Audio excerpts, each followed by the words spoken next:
16ই মে মঙ্গলবার জাতীয় ডেঙ্গু দিবস।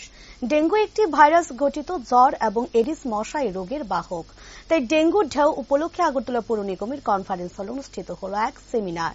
উপস্থিত ছিলেন পৌর নিগমের ডেপুটি মেয়র মনিকা দাস দত্ত সহ পশ্চিম জেলা স্বাস্থ্য আধিকারিক এবং বিভিন্ন ওয়ার্ডের কর্পোরেটররা। এ বিষয়ে ডেপুটি মেয়র বলেন, বাড়ির আশপাশ পরিষ্কার রাখা, জমা জল যাতে নিষ্কাশন করা হয়, তাহলে মশা বংশ বিস্তার করতে পারবে না। তার জন্য জনগণকে সচেতন করার লক্ষ্যে আগরতলার স্বাস্থ্য মিশনের উদ্যোগে একদিনের কর্মশালা অনুষ্ঠিত হচ্ছে।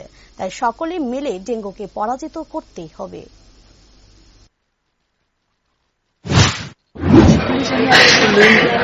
ন্যাশনাল ডেঙ্গু ডে প্রতি বছরই পালন করা হয়। এই বছর আমাদের আগরতলা পৌর নিগমের কনফারেন্স হলে district health and family welfare সোসাইটির দ্বারা আয়োজিত একদিনের একটি ওয়ার্কশপ। সেখানে আমরা আজকের এই দিনে যেহেতু জুন জুলাই মাসে বৃষ্টি হয় এবং বৃষ্টির জল জমার বিভিন্ন জায়গা থাকে, কারণ থাকে, এছাড়াও আমাদের বাড়ি ঘরে বিভিন্ন সময় বিভিন্ন কারণে বিভিন্ন জায়গায় জল জমে থাকে, সেইগুলো থেকে যে এই সময়টাতে বিভিন্ন ধরনের রোগ সৃষ্টি হতে পারে, বিশেষ করে মশা জাতীয় প্রাণীদের দ্বারা যে রোগগুলি সৃষ্টি হয় সেগুলো থেকে মানুষের সমস্যা হতে পারে এবং বিভিন্ন ধরনের রোগ ছড়াতে পারে।